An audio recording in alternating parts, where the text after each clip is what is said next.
Hoje é dia de jogo do Vasco. É a quinta rodada do Campeonato Carioca, o adversário é o Madureira. E, assim, olhando para a tabela, parece só mais um jogo, né? Mas a questão que fica é: o que essa partida significa de verdade para o Vasco, sabe? Nesse comecinho de temporada. E para tentar entender isso, a gente mergulhou num monte de matéria que saiu hoje, dia 2 de fevereiro de 2026. Fomos em portais como o GE, o UOL, a Veja. A ideia é ir além do placar, sabe? Tentar entender o momento do time, qual é a estratégia do Fernando Diniz, o que está em jogo mesmo. Antes de mais nada, vascaíno, deixa o like para fortalecer o gigante.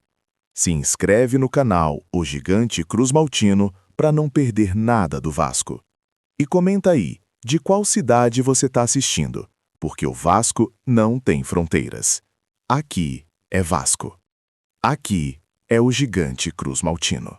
Ok, vamos desvendar isso. E o mais curioso é que, quando a gente coloca essas fontes lado a lado, percebe que elas contam, assim, histórias um pouco diferentes. Cobrem o mesmo evento, claro, mas as nuances sobre a situação de cada time, a importância do jogo, até detalhes bem básicos, eles divergem. E é nesse cruzamento que a gente monta um cenário muito mais rico. Perfeito, então vamos começar pelo básico do básico, só para a gente alinhar tudo. O jogo é Madureira e Vasco, hoje, às 8 da noite. Todas as fontes concordam na transmissão. Sport TV, Premier e também na GE TV. Só que é aqui que já aparece a primeira inconsistência e não é uma coisinha pequena, não. Não mesmo. É uma divergência fundamental sobre onde o jogo vai acontecer. As matérias da Veja e do GE, por exemplo, colocam a partida em São Januário, na casa do Vasco. Já a matéria do UOL, essa crava que o jogo vai ser no Estádio Conselheiro Galvão, que é a casa do Madureira. E assim, isso muda tudo. Peraí, sendo bem realista, o quanto isso importa? A gente está falando do Vasco, que tem um orçamento, sei lá, dezenas de vezes maior. A obrigação de vencer o Madureira não deveria ser a mesma em qualquer estádio do Rio? Em tese, sim, com certeza, mas na prática o fator casa nesse contexto não é nem tanto sobre a torcida, é mais sobre a mentalidade. O que é fascinante aqui é como esse detalhe muda a narrativa da pressão. Pensa bem. Em São Januário, com time misto, qualquer coisa que não seja uma vitória convincente vira uma crise. A pressão é 100% do Vasco. Agora, no Conselheiro Galvão, que é um campo tradicionalmente mais chato, a responsabilidade já se divide um pouco. Ah, entendi. O Madureira se sente mais forte, a pressão no Diniz diminui um pouco, o empate, por exemplo, passa a ser visto de outra forma.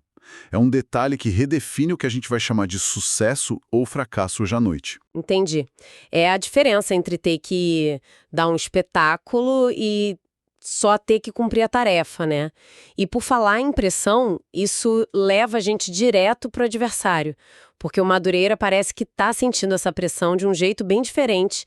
Eles têm um elemento totalmente novo no banco hoje. Exatamente.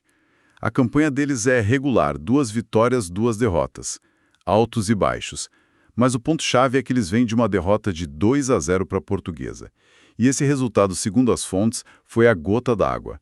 O técnico Felipe Surian foi demitido.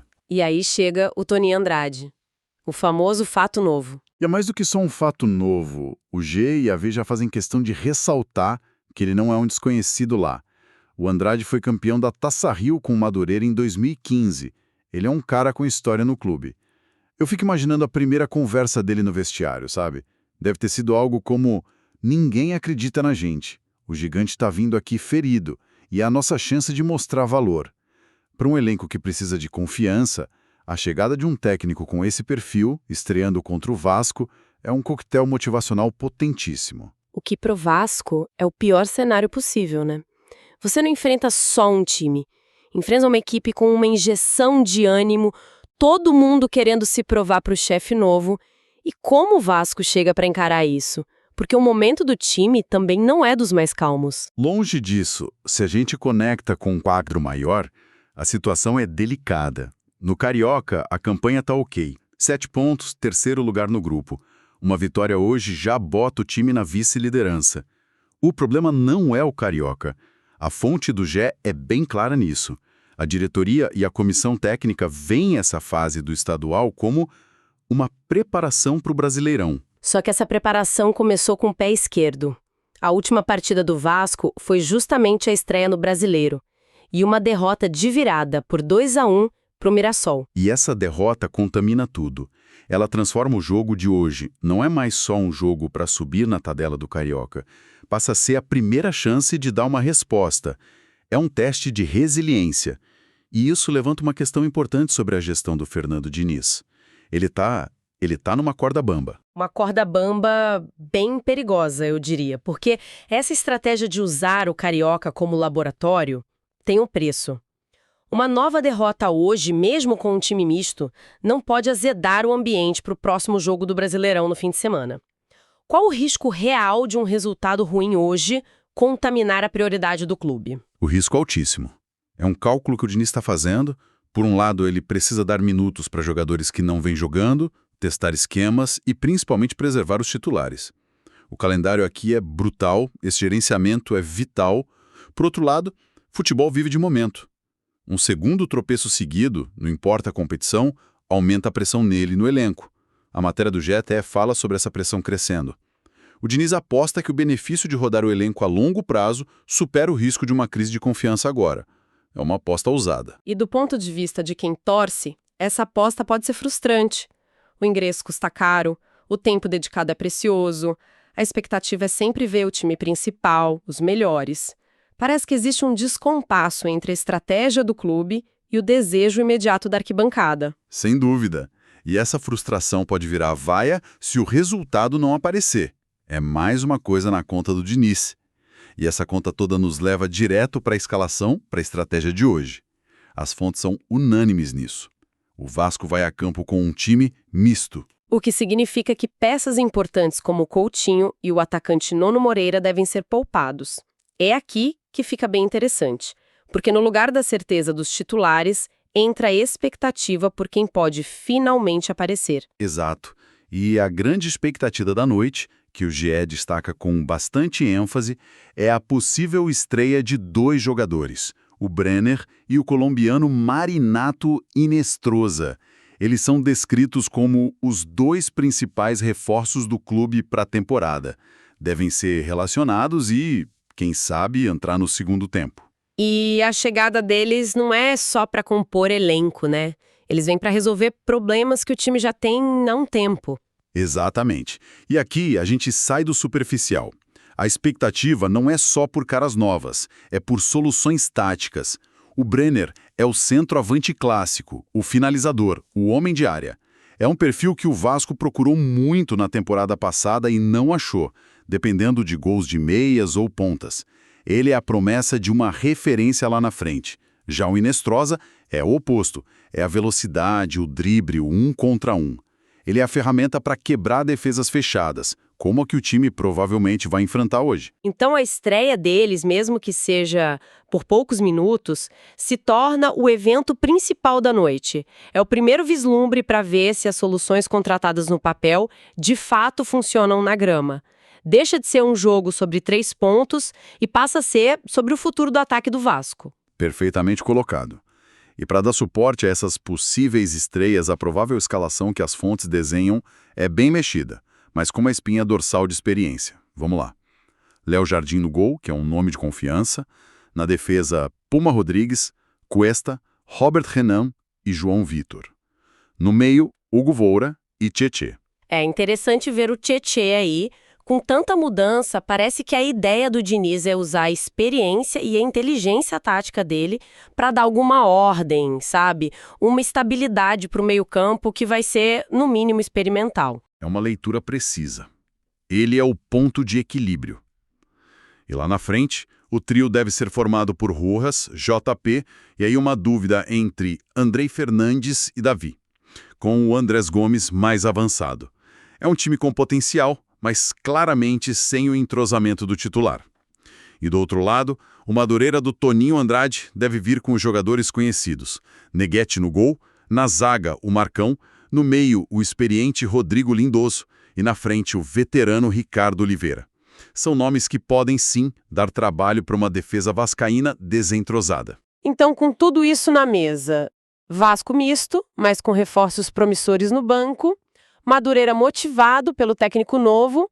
Como é que o mercado está lendo esse cenário? A matéria da Veja traz os números das casas de apostas, que são sempre um termômetro interessante. E são números que contam uma história bem clara. Na Betano, a vitória do Vasco está pagando 1,88, contra 4,20 na do Madureira. O empate fica em 3,25. A Bet365 tem números quase idênticos. 1,95 para o Vasco, 4,20 por Madureira e 3,20 para o empate. Ou seja, mesmo com todas essas ressalvas, time misto, derrota recente, possível jogo fora de casa, adversário com técnico novo, o mercado ainda enxerga o Vasco como franco favorito. A diferença de investimento e qualidade individual ainda pesa mais do que qualquer fator do momento. A questão é se essa aposta se confirma em campo. E essa é a grande dúvida. O favoritismo no papel muitas vezes não entra em campo, né? Especialmente em estaduais que são um terreno fértil para surpresas. O Vasco é o favorito, sim, mas um favorito sob pressão e em modo de teste. Fazendo uma síntese final, então, o jogo de hoje é um microcosmo dos desafios do Vasco para a temporada inteira. De um lado, o Madureira, com a energia e a imprevisibilidade de um técnico novo, jogando a vida. Do outro, o Vasco, o gigante favorito, mas que trata a partida como um laboratório, com a cabeça dividida com o Brasileirão. Por isso a partida é um termômetro tão crucial. Ela não serve só para medir se o Vasco vai conseguir os 3 pontos para subir na tabela do Carioca. Ela vai medir a profundidade real do elenco. Vai testar a capacidade do Fernando Diniz de rodar o time, como diz o UOL, sem perder a competitividade. E, talvez o mais importante, vai nos dar o primeiro e muito aguardado vislumbre se os milhões investidos no Brenner e no Inestrosa se traduzem em esperança de verdade dentro de campo. É um teste de elenco, de estratégia e, acima de tudo, um teste de nervos. Tanto para o técnico quanto para a torcida. Exatamente. E isso me leva a uma reflexão final, uma provocação para quem acompanha o clube de perto. Se o objetivo principal do Carioca é de fato a preparação para o Brasileirão, como as fontes nos garantem, o que teria mais valor para o Vasco hoje à noite? Uma vitória protocolar, magra, 1-0, com o time misto garantindo a vice-liderança e a paz momentânea? Ou seria talvez um empate caótico, um 2-2, onde os reforços como Brenner e Hinestrosa entram no segundo tempo, mostram personalidade, marcam gols e se apresentam como soluções imediatas para desafios bem maiores que o Campeonato Brasileiro vai impor. No longo prazo, o que constrói um time mais forte? A paz de um resultado burocrático ou a promessa de um futuro empolgante, mesmo que venha com um tropeço no presente?